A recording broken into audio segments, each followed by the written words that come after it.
Bom dia, boa tarde, boa noite, não sei que hora que vocês estão vendo esse vídeo hoje.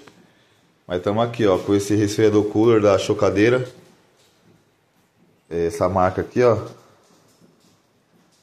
E nós vai estar engraxando ela de novo. Pelo que eu notei aqui, ela tá fazendo muito barulho quando ela tá ligada. Ela não dava nem para aguentar mais com a chocadeira ligada. Então eu desliguei ela, certo? E nós vai fazer o que?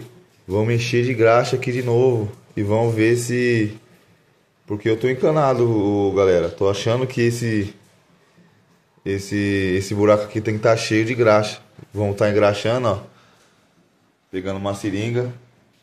Uma bem grossa. Aqui, ó. Enchendo com graxa. E vamos estar preenchendo aqui de novo. Fazendo a lubrificação, a limpeza desse cooler. E logo nós voltamos aí pra vocês verem o resultado, certo? Chocadeira de 24 ovos. Está apresentando barulho muito alto e nós vamos estar aí fazendo esse serviço aí, galera.